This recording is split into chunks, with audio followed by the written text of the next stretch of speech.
నమస్తే, welcome to prime health. ఈరోజు భుజం నొప్పి గల కారణాలు, తీసుకోవాల్సిన జాగ్రత్తలు, అలాగే ఫ్రోజన్ షోల్డర్ ఎందుకు వస్తుంది, అలాగే ఫిజియోథెరపీ పాత్ర గురించి వివరించడానికి లైవ్లో ఉన్నారు డాక్టర్ సాయి కిరణ్ గారు, head of the department physiotherapy. అలాగే ఇదే అంశానికి సంబంధించి ఎలాంటి సందేహాలున్నా స్క్రీన్పై కనిపిస్తున్న నెంబర్స్కి కాల్ చేసి డాక్టర్ గారిని అడగచ్చు.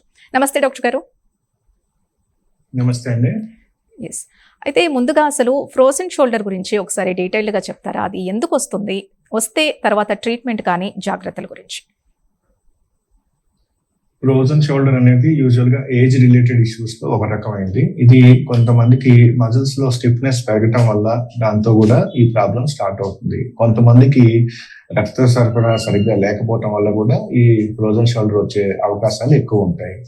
సో రెండోది వాడటం తక్కువ, రెండోది యూసేజ్ ఎక్కువ లేదన్నప్పుడు కూడా మనకి ఈ ఫ్రోజన్ షోల్డర్ వచ్చే ఛాన్స్ ఎక్కువ ఉంటుందండి. ఓకే, తర్వాత ట్రీట్మెంట్ ఎలా ఉంటుందండి? డాక్టర్ని ఎప్పుడు కన్సల్ట్ అవ్వాల్సిన అవసరం ఉంటుంది, అండ్ దీనికి సంబంధించి ట్రీట్మెంట్ ఎలా ఉంటుంది? మెయిన్ గా వీళ్ళలో ఫస్ట్ చేతులు వెనక్కి పోవడానికి చాలా ఇబ్బంది పడుతూ ఉంటారు. చెయ్యి వెనక్కి పోవట్లేదు, చీర సర్దుకోవాలన్నా లేదు ప్యాంట్ పైకి లాక్కోవాలన్నా కొంచెం పర్సు తీసుకోవాలన్నా ఇబ్బంది అంటూ స్టార్ట్ అవుతుంది. మెల్లమెల్లగా అది చెయ్యి ముందు సైడ్ కూడా ఎత్తడానికి రాదు. భుజం మీద నుంచి మనకి 90 degrees కన్నా చెయ్యి పైకి ఎత్తలేకపోవటం అనే ప్రాబ్లంతో వీళ్ళు ఈ సిమ్టమ్స్ తో అడ్మిట్ అవుతారు. అడ్మిట్ అయినప్పుడు ముందు యూజువల్ గా రేంజ్ ఆఫ్ మోషన్ ఎంత ఉందనేది ఎగ్జామిన్ చేస్తాం ఫిజికల్ గా. ఎగ్జామిన్ చేసినప్పుడు ముందుకు ఎంతవరకు చెయ్యి ఎత్తగలుగుతున్నారు, వెనక్కి చెయ్యి ఎంతవరకు వెళ్తున్నది అనేది మనం చూసుకోవాలి. దాని తర్వాత సైడ్ కి ఎంతవరకు వస్తుంది చూసుకొని దాన్ని బట్టి కొన్ని రకాల ఎక్సర్సైజ్లతో మనకి వీళ్ళకి ఈ రేంజ్ ఆఫ్ మోషన్ ఇంప్రూవ్ చేసుకుంటూ ఫ్రోజన్ షోల్డర్ తగ్గించుకోవచ్చు. పెయిన్ ఎక్కువ ఉన్న వాళ్ళకి మాత్రం ఒకసారి మెడికేషన్ లో మనం పెయిన్ కిల్లర్స్ లాంటివి మైల్డ్ డోస్ పెట్టడం వల్ల కూడా వీళ్ళకి రికవర్ అయ్యే ఛాన్సెస్ ఎక్కువ ఉంటుంది. ఓకే, ఇందులో ఫిజియోథెరపీ ఇంపార్టెన్స్ ఎంత ఉంటుంది? ఫిజియోథెరపీలో చాలా ఇంపార్టెంట్, ఎందుకంటే పెయిన్ కిల్లర్స్ వాడేదానికన్నా మనం అల్ట్రాసౌండ్ కానీ ఐఎఫ్టీ కానీ ఇవ్వటం వల్ల వాళ్ళకి పెయిన్ చాలా తొందరగా రికవర్ అవుతుంది. ఫిజియోథెరపీలో ఉన్న ముఖ్య అడ్వాంటేజ్ ఏంటి అంటే మనం ఇది బయట నుంచి ఇచ్చేది కాబట్టి పేషెంట్ కి సైడ్ ఎఫెక్ట్స్ అనేవి ఎక్కువ ఏమీ ఉండదు. అంతా కూడా బయట నుంచి చేసేది. అల్ట్రాసౌండ్ థెరపీ కానీ ఐఎఫ్టీ థెరపీ కానీ లేదు లేజర్ థెరపీ ట్రీట్మెంట్ ఇచ్చినా ఏదైనా బయట నుంచి చేస్తాం కాబట్టి దాంతో సైడ్ ఎఫెక్ట్స్ అనేవి చాలా వరకు తక్కువ మనం అరికట్టవచ్చు. ఓకే, అలాగే వృద్ధుల్లో ఎందుకు అంటే ఈ ఫ్రోజన్ షోల్డర్ కానీ లేకపోతే ఇతర భుజం నొప్పికి సంబంధించి ఎందుకు ప్రధాన కారణాలు ఏంటి, ఎందుకు వస్తుందంటారు? కండరాల్లో రక్త సరఫరా తగ్గిపోవటం వల్ల కండరాలు బిగుసుకుపోతాయి. బిగుసుకుపోయేసరికి ఈ జాయింట్ లో మూమెంట్స్ అనేవి కూడా చాలా వరకు తగ్గుతాయి. ఆ మూమెంట్స్ తగ్గిపోయినప్పుడు అది స్టిఫ్ అయిపోవడానికి ఛాన్సెస్ ఎక్కువ. మనం సాధారణంగా 8 గంటలు పడుకోలేమనే పొద్దున శరీరం కొనికి స్టిఫ్ గా ఉంటుంది. అందరూ కొంచెం ఒళ్ళు ఇరుచుకుంటాం, నిట్టూర్పు లాగా చేతులు కాళ్ళు కదిలిచ్చి చేసిన తర్వాత అప్పుడు బాడీ ఫ్రీ అవుతుంది. అలాగే ఈ షోల్డర్ జాయింట్ వచ్చేసరికి ఇది పాలియాక్సియల్ జాయింట్ అంటారు. అంటే దీంట్లో ఒక డైరెక్షన్ లో కాకుండా అనేక రకాల డైరెక్షన్స్ లో ముందుకి వెనక్కి సైడ్ కి పక్కకి అన్ని డైరెక్షన్స్ లో మనం చేయి తిరగడానికి చాలా కండరాలు వాటి యొక్క మూమెంట్ మనకి ఇంపార్టెంట్. ఆ కండరాలు కనుక బిగుసుకుపోయినాయి అన్నప్పుడు ఈ షోల్డర్ జాయింట్ లో ఆ మూమెంట్ అనేది రెస్ట్రిక్ట్ అయిపోతుంది. మూమెంట్ ఎప్పుడైతే రెస్ట్రిక్ట్ అయిపోతుందో ఆటోమేటిక్ గా వీళ్ళకి ఆ పని చేసేటప్పుడు చేయి నొప్పి అనిపించడం, ఆ కండరాలు సాగాల్సినంత సాగలేకపోవడం వల్ల నొప్పి వచ్చి దాంతో పేషెంట్ సార్ నేను ఈ మధ్య ప్యాంట్ వేసుకున్నప్పుడు కానీ బనీన్ తీసేటప్పుడు కానీ చాలా ఇబ్బంది పడుతున్నాను, నా చెయ్యి తిప్పడానికి రావట్లేదు, లేదు వంట చేస్తున్నప్పుడు గరిట తిప్పడానికి నా చెయ్యి చాలా నొప్పి వస్తుంది అంటూ వస్తారు. మెయిన్ రక్త సరఫరా తక్కువ అవచ్చు, రెండోది కండరాల్లో బిగుసుబాటు ఎక్కువ ఉండటం వల్ల కూడా ఈ ప్రాబ్లం. ఓకే, ఆర్థరైటిస్ వల్ల కూడా భుజంలో నొప్పి వచ్చే అవకాశం ఉంది. ఆర్థరైటిస్ అనేది బోన్ కి సంబంధించిన ప్రాబ్లం మెయిన్ గా, దట్ ఈస్ ఆస్టియో ఆర్థరైటిస్ అంటారు. ఆర్థరైటిస్ అనే దాంట్లో ఏమవుతుందంటే ఎముక వాపు అనేది వస్తుంది. అది కీలవాతం అంటారు చూసారు, వచ్చిన ఆర్థరైటిస్. దాంట్లో ఏమిటంటే మీకు నొప్పి ఎప్పుడూ ఉంటుంది, రెస్ట్ లో కూడా మనకి పెయిన్ ఉంటుంది. ఫ్రోజన్ షోల్డర్ కి దీనికి తేడా ఏంటంటే ఇది మనకి కదిలిస్తున్నప్పుడు పెయిన్ ఉంటుంది, రెస్ట్ లో పెయిన్ ఉండదు. కానీ ఆర్థరైటిస్ కేసులో ఏంటంటే ఆ పెయిన్ అనేది ఎప్పుడు ఉంటుంది, ఎందుకంటే అది జాయింట్ కి సంబంధించిన ప్రాబ్లం కాబట్టి ఆ స్వెల్లింగ్ పర్సిస్టెంట్ గా ఉండి పెయిన్ ఎక్కువ ఉంటుంది. ఓకే, అంటే ఇందులో ఫ్రోజన్ షోల్డర్ లో స్టేజెస్ ఏమన్నా ఉంటాయండి? ఫ్రోజన్ షోల్డర్స్ లో 3 రకాలు ఉంటాయండి. మెయిన్ గా ఫస్ట్ వచ్చేసి ఏంటంటే మూమెంట్ రెస్ట్రిక్షన్, ముందు కనుక్కోవడం ఇబ్బంది అంటారు, చెయ్యి ముందుకు ఎత్తుతున్నప్పుడు ఇబ్బంది, చెయ్యి వెనక్కి పోవటం ఇబ్బంది, తర్వాత చెయ్యి ఎత్తడానికి ఇబ్బంది అని ఇట్లా classification. So first painful arc syndrome అని వస్తుంది. పెయిన్ఫుల్ ఆర్క్ సిండ్రోమ్ ఏంటంటే భుజం మీద నుంచి చెయ్యి పైకి ఎత్తుతున్నప్పుడు నొప్పి, భుజం వరకు నాకు నొప్పి ఉండదు, భుజం నుంచి చెయ్యి తల మీదకి ఎత్తుతున్నప్పుడు నాకు నొప్పి, ఆ తర్వాత మళ్ళీ నొప్పి లేదు అంటారు. That is painful arc syndrome. రెండోది చెయ్యి వెనక్కి పోవట్లేదు అనే సెకండ్ స్టేజ్ లో చెయ్యి వెనక్కి పోవట్లేదు, ముందు వైపు బాగా వస్తుంది. మూడో స్టేజ్ లో చెయ్యి వెనక్కి పోవట్లేదు, చెయ్యి ముందుకు పోవట్లేదు, చెయ్యి ఎత్తాలన్నా దాన్ని నిప్పాలన్నా చాలా కష్టం. అది ఫ్రోజన్. ఫ్రోజన్ అంటే ఫ్రీజ్ అయిపోతుంది. సో ఫస్ట్ కొన్ని మూమెంట్స్ ఫ్రీజ్ అవుతాయి, తర్వాత అన్ని మూమెంట్స్ ఫ్రీజ్ అయిపోవటం వల్ల దాన్ని ఫ్రోజన్ షోల్డర్ అంటారు. ఓకే, మరి ఇందులో మందులు, ఫిజియోథెరపీ అయినా ట్రీట్మెంట్ అంటే లేదు, సర్జరీ చేసే పరిస్థితులు కూడా ఉంటాయా?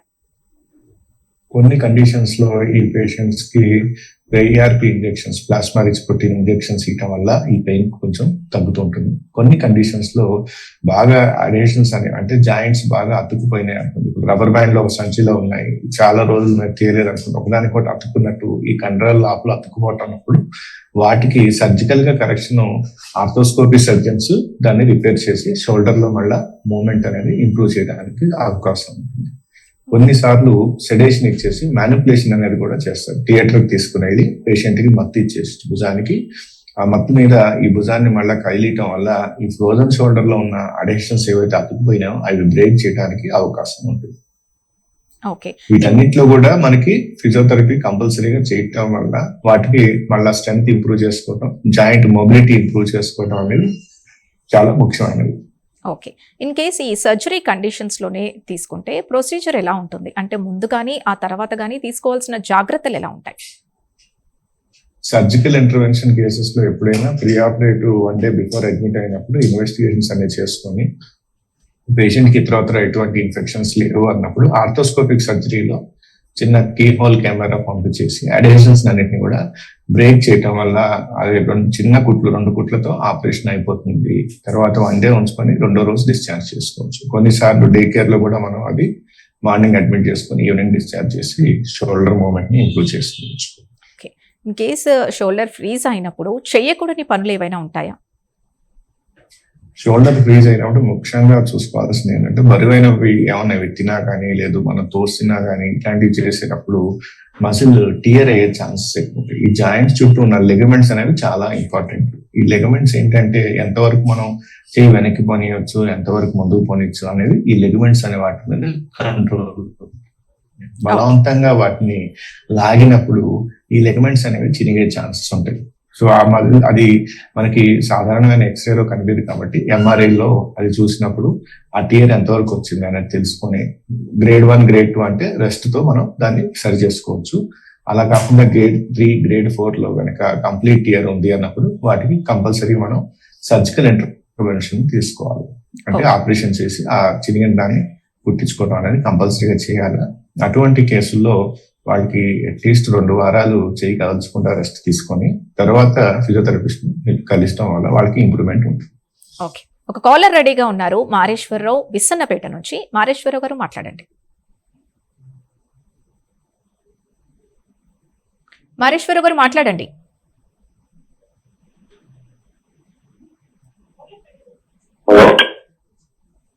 సార్ నమస్తే, చెప్పండి.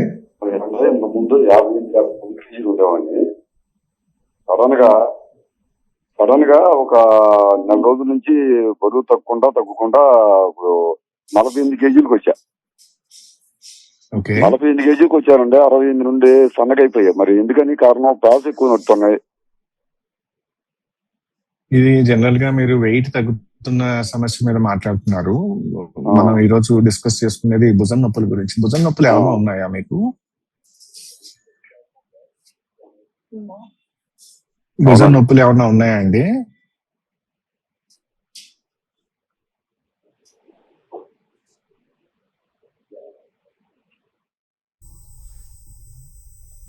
ఇంకో కాలర్ రెడీగా ఉన్నారు, జషు ఫ్రమ్ హైదరాబాద్. జషు గారు మాట్లాడండి. నమస్తే సార్, చెప్పండి. డాక్టర్ గారు, పడుకున్నప్పుడు మామూలుగా ఒక భుజం చాలా హెవీగా పెయిన్ వస్తుందండి, తిమ్మురుగా పట్టుకున్నట్టు ఇలా ఉంటుందండి. ఎన్ని రోజుల నుంచి ఉందండి ఈ సమస్య? 4 days అవుతుంది అంతే. అంటే కాసేపటి వరకు ఆ పెయిన్ తగ్గట్లేదు అసలు. యూజువల్ గా అది మజిల్స్ క్యాచ్ లాగా కూడా ఉండొచ్చు. ఐస్ థెరపీ కానీ హార్ట్ ప్యాక్ థెరపీ కానీ మీరు ఒక 2-3 days ట్రై చేసి కొంచెం షోల్డర్ రొటేషన్స్ అనేవి ఒక 4 to 5 రిపిటేషన్స్ అవి చేసుకోవటం వల్ల ఈ నొప్పి మీకు చాలా వరకు తగ్గే అవకాశాలు ఉంటాయి సార్. అంటే మామూలుగా ఇప్పుడు అప్పుడు వస్తుంది అంటే అది జాయింట్ టైట్ అవుతుంది అనమాట. కొన్నిసార్లు మెడ కండరాలు టైట్ ఉండటం వల్ల కూడా ఈ సమస్య ఉంటుంది. కాబట్టి కొంచెం లైట్ గా మెడను అటు ఇటు సైడ్ స్ట్రెచ్చింగ్, షోల్డర్స్ స్ట్రగ్గింగ్స్ అంటారు. ఫిజియోథెరపిస్ట్ కనుక కలిస్తే వాడు చెప్తాడు. అది చేసుకోవటం వల్ల ఇది చాలా వరకు క్లియర్ అవుతుంది.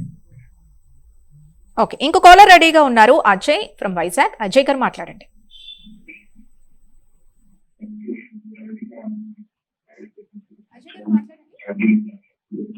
నమస్తే అండి.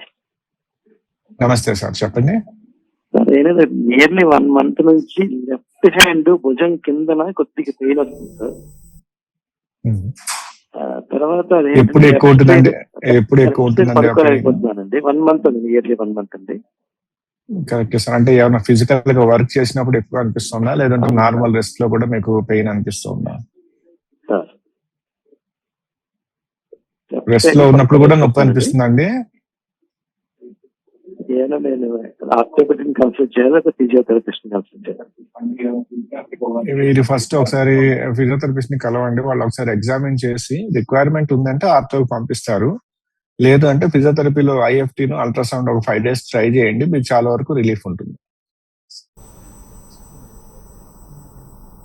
ఓకే, ఇప్పుడు ఇంట్లోనే జనరల్గా ఈ ఫ్రోజన్ షోల్డర్ని తగ్గించుకోవడానికి చిన్న చిన్న ఎక్సర్సైజెస్ చేయాలి అంటే ఏవి సూచిస్తారు మీరు? చేతిని కిందకి గడియారం ముల్లాగా వేలాడి తీసేసి చేతిని ముందుకి వెనక్కి ఒక 10 సార్లు, పక్కలకి ఒక 10 సార్లు, అలాగే చేతిని గుండ్రంగా clock wise rotation, anti clock wise rotation ఒక 10 సార్లు చొప్పున పొద్దున మధ్యాహ్నం చేసుకోవడం వల్ల చాలా వరకు మనం ఈ ఫ్రోజన్ షోల్డర్ ని మనం కంట్రోల్ చేసుకోవచ్చు. ఈ జాయింట్ స్టిఫ్నెస్ ని కూడా తగ్గించుకోవచ్చు. ఓకే, అలాగే నార్మల్ స్థితికి రావడానికి అసలు ఎంత సమయం పట్టే అవకాశం ఉంది? యూజువల్ గా సర్జికల్ ఇంటర్వెన్షన్ కేసెస్ లో, ఆపరేటెడ్ కేసెస్ లో అన్ని కూడా మనకి 3 to 4 weeks లో నార్మల్ కి వచ్చేస్తాయి. ఫిజియోథెరపీలో చేయించుకున్నప్పుడు అది ఇంకొక 2 weeks పెట్టుకోవటం వల్ల మనకి రేంజ్ ఆఫ్ మోషన్, మూవ్మెంట్ అనేది మనం ఫుల్ గా ఇంప్రూవ్ చేసుకోవచ్చు అండి. ఓకే, అలాగే నిద్ర సమయంలో ఎలాంటి జాగ్రత్తలు తీసుకోవాలంటే పొజిషన్ ఎలా ఉండాలంటారు? మెయిన్ గా షోల్డర్ మీద బరువు అనేది తగ్గించుకోవాలి కాబట్టి నెక్ సపోర్ట్ బాగా తీసుకోవటం ముఖ్యము. సుపైన్ పొజిషన్, సైడ్ పొజిషన్ లో కొన్నిసార్లు భుజానికి కింద కూడా మనం చిన్న టవల్ కానీ ఏదైనా రోల్ చేసి పెట్టుకోవడం వల్ల షోల్డర్ రెస్ట్ అయ్యి పెయిన్ చాలా వరకు మనకి తగ్గుతుందండి. ఓకే, అలాగే అసలు అంటే ఇది ఏదైనా విటమిన్స్ లోపం వల్ల కూడా వచ్చే అవకాశం ఉందా? అంటే ఇది వృద్ధుల్లోనే వస్తుందా, లేకపోతే మధ్య వయస్కుల్లో కూడా వచ్చే అవకాశం ఉందా?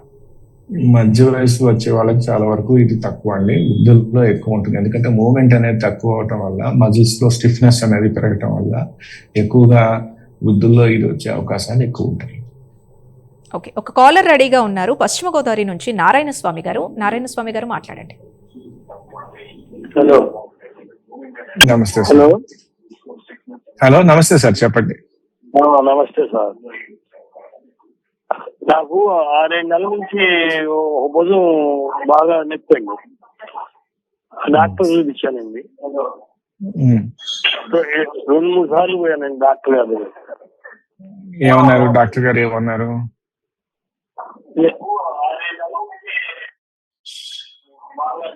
నొప్పితో పాటు మీకు మూవ్మెంట్ రెస్ట్రిక్షన్ ఏమన్నా వస్తుందా? అంటే చెయ్యి ఎత్తుతున్నప్పుడు నొప్పి లాగా ఉందా, లేకపోతే రెస్ట్ లో ఉన్నప్పుడు కూడా మీకు నొప్పి వస్తుందా?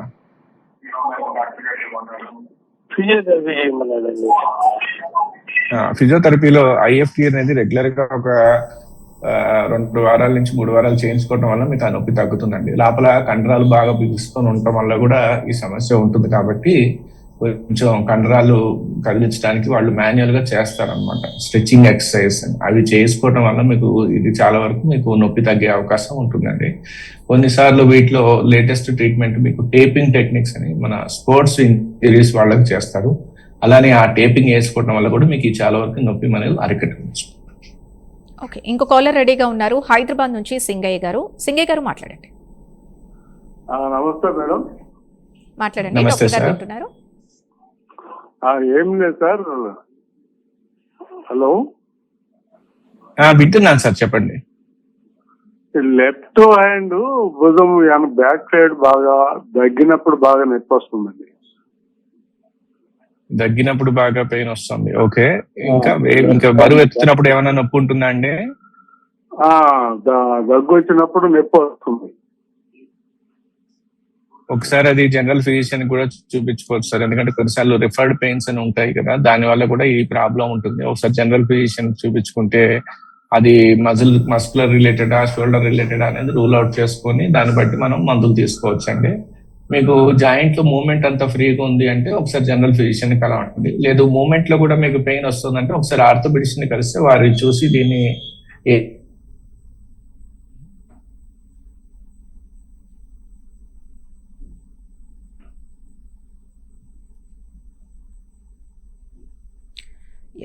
భుజం నొప్పికి గల కారణాలు, తీసుకోవాల్సిన జాగ్రత్తల గురించి ఈరోజు ప్రైమ్ హెల్త్లో డిస్కస్ చేస్తున్నాం. అలాగే అసలు కీళ్ళ నొప్పులు కానీ ఈ ఆర్థోపెడిక్కి సంబంధించిన ఎందుకు వస్తాయి ఈ సమస్యలు, వీటి గురించి ఈరోజు ప్రైమ్ హెల్త్లో వివరిస్తున్నారు డాక్టర్ సాయి కిరణ్ గారు, head of the department physiotherapy. అలాగే ముఖ్యంగా ఫ్రోజన్ షోల్డర్ గురించి ప్రధానంగా చర్చిస్తున్నాం. అసలు ఫ్రోజన్ షోల్డర్ ఎందుకు వస్తుంది, తీసుకోవాల్సిన జాగ్రత్తల గురించి, ట్రీట్మెంట్ గురించి డాక్టర్ సాయి కిరణ్ గారు ప్రస్తుతం లైవ్లో ఉన్నారు. డాక్టర్ గారు చెప్పండి మేడం. ఇప్పుడు ఈ ఫ్రోజన్ షోల్డర్ ట్రీట్మెంట్ అయిపోయింది, తగ్గిపోయింది, లేదా ఫిజియోథెరపీ తీసుకున్నారు, మళ్ళీ రిపీట్ అవ్వకుండా తీసుకోవాల్సిన జాగ్రత్తలు ఏంటి? రోజు రెగ్యులర్ గా ఒక 10 నిమిషాలు బాడీలో ఉన్న అన్ని జాయింట్స్ మూవ్మెంట్ అనేది రెగ్యులర్ గా చేసుకోవటం వల్ల ఇది చాలా వరకు మనం అరికట్టే అవకాశం. ఓకే, అంటే ఆహార అలవాట్లు కూడా 10 నిమిషాలు, సాయంత్రం 10 నిమిషాలు మన శరీరం మీద మనం హాస్పిటల్ చేయాలి. ఆహార అలవాట్లు వచ్చేసరికి కాల్షియం రిచ్ ప్రొడక్ట్స్ మెయిన్ గా తీసుకోవాలా. అలాగే ఎండకి ఎక్స్పోజ్ అవడం అనేది చాలా వరకు ఇంపార్టెంట్. విటమిన్ డి అనేది ఎముకల్ని గట్టిగా ఉంచడానికి చాలా సహకరిస్తుంది. కాబట్టి రోజుకు 10 నుంచి 15 నిమిషాలు ఎండలో ఉండటం వల్ల మనకి ఆ విటమిన్ డి ఇంప్రూవ్ అవుతుంది. దాంతో మనకి ఈ కండరాల సమస్యలు తగ్గించుకోవచ్చు, ఎముక సమస్యలు కూడా చాలా వరకు అరికట్టుకోవచ్చు. ఓకే, ఇలాగ ఫ్రోజన్ షోల్డర్ మాత్రమే కాకుండా ఇప్పుడు ప్రధానంగా ఎక్కువగా మీకు వస్తున్న కేసెస్లో చూస్తున్న ఎముకలు కానీ కీళ్ళ సమస్యలు కానీ ఏమంటారు? ఎక్కువ మందికి వచ్చే ప్రాబ్లమ్స్ ఇప్పుడు బ్యాక్ పెయిన్ ఒకటి కామన్ గా వస్తుంది. ఏజ్ రిలేటెడ్ షుగర్ పేషెంట్స్ లో షోల్డర్ పెయిన్స్ అనేవి కామన్ గా వస్తాయి. సో ఎర్లీ ఇంటర్వెన్షన్ ఎప్పుడైనా బెటర్ ఉంటుంది. ఎందుకంటే డిలే చేయడం వల్ల జాయింట్ డ్యామేజ్ ఎక్కువ అయింది అన్నప్పుడు జాయింట్ మార్పిడికి వెళ్లాల్సిన అవకాశం ఉంటుంది. కాబట్టి పెయిన్ అనే దాన్ని ఎప్పుడైనా సరే ఓర్చుకునే బదులు చూపించుకోవటం అనేది ఫస్ట్ అడ్వైస్ ఇస్తాం. డిలే చేయటం అనేది ఎప్పుడు మంచిది కాదు. ఎర్లీ ఇంటర్వెన్షన్ వల్ల మనకి ఏంటంటే కొద్దిపాటి ట్రీట్మెంట్ లోనే మనం ఈ ప్రాబ్లమ్స్ అన్ని కూడా సాల్వ్ చేసుకోవచ్చు. ఓకే, అంటే సెల్ఫ్ ట్రీట్మెంట్ అనేది ఏమన్నా ఉంటుందా? ముందు జాగ్రత్త కానీ ఇంట్లోనే ఏమైనా ముందే జాగ్రత్త పడేవి ఏమన్నా ఉంటాయా? ప్రివెన్షన్ పాయింట్ లో షోల్డర్ రొటేషన్స్ అనేవి రెగ్యులర్ గా చేసుకోవటం మంచిది. లెఫ్ట్ హ్యాండ్ పెయిన్స్ అనేవి కొన్నిసార్లు చూపించుకోవటం అనేది చాలా ఇంపార్టెంట్. ఎందుకంటే కొన్నిసార్లు హార్ట్ సిమ్టమ్స్ కూడా మనకి లెఫ్ట్ హ్యాండ్ రేడియేటింగ్ పెయిన్ అనేది, లెఫ్ట్ హ్యాండ్ లో పెయిన్ రావడం, భుజం నొప్పి అనేది ఉంటుంది. సో కార్డియాక్ రిలేటెడ్ ఇష్యూస్ పెద్దవాళ్ళలో ఏంటంటే లెఫ్ట్ హ్యాండ్ పెయిన్ అనే దాన్ని తేలిగ్గా తీసుకోవద్దు. దానికి ఎప్పుడైనా సరే ఫస్ట్ ఒకసారి కార్డియాలజిస్ట్ చూపించుకొని హార్ట్ రిలేటెడ్ ఇష్యూస్ ఏమైనా ఉన్నాయనేది చెక్ చేయించుకోవడం చాలా వరకు మంచిది. అది ప్రివెంటివ్ ఆస్పెక్ట్ లో very very important. Cardiac related ఏం లేదు అన్నప్పుడు orthopaedician will handle the case. ఇందాక మీరు అన్నట్టుగా నీ రిలేటెడ్ ప్రాబ్లమ్స్ కూడా ఎక్కువగా వింటూ ఉంటాం. అసలు నీ రీప్లేస్మెంట్ సర్జరీ వరకు వెళ్ళే పరిస్థితులు ఎందుకు వస్తాయి? బేసికల్ గా కండరాలు మెత్తబడ్డప్పుడు బరువు అంతా కూడా ఎముకల మీద పడతాయి. ఎముకల మీద ఎప్పుడైతే బరువు పడుతుందో ఎముక అరిగిపోయే అవకాశాలు ఎక్కువ ఉండి దాంతో నీ రీప్లేస్మెంట్ వచ్చే ఛాన్సెస్ ఎక్కువ. సో ఫస్ట్ అండ్ ఫార్మోస్ట్ ఏంటంటే సెడెంటరీ లైఫ్ స్టైల్. ఇవాళ రేపు అందరు కూడా కంప్యూటర్ చేయటం కానీ, సిస్టమ్ వర్క్స్, కూర్చొని ఎక్కువ ఉండటం వల్ల, ఫిజికల్ యాక్టివిటీ తగ్గిపోవటం వల్ల, కండరాలు తొందరగా మెత్తబడిపోయి తక్కువ ఉండటం వల్ల, అంటే బోన్స్ స్ట్రెంత్ తక్కువ ఉండటం వల్ల కూడా వెయిట్ అనేది బోన్స్ మీద పడి బోన్స్ పాడవటం అనేది చాలా సామాన్యంగా జరుగుతుంది. దాంతో నీ పెయిన్స్ అనేవి ఎక్కువ అవుతున్నాయి. సో ఈ నీ పెయిన్స్ కి ప్రివెంటివ్ ఆస్పెక్ట్స్ ఏంటంటే తొడ కండరాలు కట్టుకోవడానికి రోజు ఒక 10 నిమిషాలు ఏదైనా హై స్ట్రెంథనింగ్ ఎక్సర్సైజెస్ చేసుకుంటే అది చాలా వరకు మనం అరికట్టవచ్చు. ఇప్పుడు ఈ కండరాల సమస్యలు కానీ ఎముకలు కీళ్ళ సమస్యలకి యోగాని కూడా ఎక్కువగా సూచిస్తూ ఉంటారు. ఇది కరెక్ట్ పద్ధతి అంటారా? యోగా అనేది జనరల్ గా 40 లోపల వాళ్ళకి చాలా వరకు బెనిఫిట్ ఉంటుంది. ఎందుకంటే మజిల్స్ టైట్ ఉన్నవి బాగా స్ట్రెచింగ్ చేసుకోవచ్చు, ఫ్రీ చేసుకోవచ్చు. 40 పైన ఉన్న వాళ్ళకి కొన్ని ఎక్సర్సైజెస్, యోగాలు, కొన్ని పొజిషన్స్ కాంట్రా ఇండికేటెడ్ అంటాం, అంటే చేయొద్దు అని చెప్పి చెప్తాం. ఎస్పెషల్లీ స్పాండిలైటిస్ రిలేటెడ్ ఇష్యూస్ ఉన్నా కానీ ఇవి కానీ అది కొంచెం రొటేషన్ మూవ్మెంట్స్ చేసినప్పుడు రిస్క్ ఎక్కువ ఉంటుంది, కళ్ళు తిరగడం అనే సమస్యలు ఉంటాయి. కాబట్టి అదొకటి రూల్ అవుట్ చేసుకోవాలా. అలాగే డివిటీ ప్రాబ్లమ్స్ ఉన్న వాళ్ళు కూడా కొంచెం అది పర్మిషన్ తీసుకొని చేయడం safe side. Okay, vitamin D లోపం వల్ల ఎలాంటి సమస్యలు ఉంటాయి? కాలర్ రెడీగా ఉన్నారు, హనుమంతరావు గారు. హనుమంతరావు గారు మాట్లాడండి. నమస్తే డాక్టర్ గారు. నమస్తే అండి. నైట్ పండుకున్నప్పుడు ఎప్పుడన్నా మనకు తెలియకుండా తల కిందకి చెయ్యి పోయింది అనుకోండి, 2 రోజులు ఉంటుంది నొప్పి. హలో, అది కొంచెం జాయింట్ స్టిఫ్నెస్ వల్ల ఉంటుంది సార్. అది కొంతమందికి అది నిద్రలో తల కింద చేయి పెట్టుకొని పడుకున్నప్పుడు ఏమవుతుందంటే నరాలు కొంచెం ఒత్తిడికి గురి అవటం వల్ల మెడ దగ్గర, దాని వల్ల చేతి మీద ఎక్కడం కానీ ఈజీగా ఉంటుంది. అది సాధారణంగా 2-3 రోజుల్లో మనకి రిలీవ్ అవుతుంది. కొంచెం జస్ట్ చేతులు స్ట్రెచింగ్ అది చేసుకుంటే దీన్ని మనం చాలా వరకు అరికట్టవచ్చు. థ్యాంక్ యూ డాక్టర్ గారు. భుజం నొప్పికి గల కారణాలు, తీసుకోవాల్సిన జాగ్రత్తల గురించి, ముఖ్యంగా ఫ్రోజన్ షోల్డర్ గురించి, ఇది ఎందుకు వస్తుంది, ట్రీట్మెంట్ ఎలా ఉంటుంది, అలాగే ఫిజియోథెరపీ పాత్ర గురించి కూడా చాలా మంచి ఇన్ఫర్మేషన్ ఇచ్చారు. అలాగే ముఖ్యంగా కాలర్స్ అడిగిన అన్ని సమస్యలు కూడా మంచి సొల్యూషన్ అందించారు. Thank you once again. ఇది వాళ్ళ ప్రైమ్ హెల్త్. రేపటి ప్రైమ్ హెల్త్లో మళ్ళీ కలుద్దాం. Keep watching prime 9.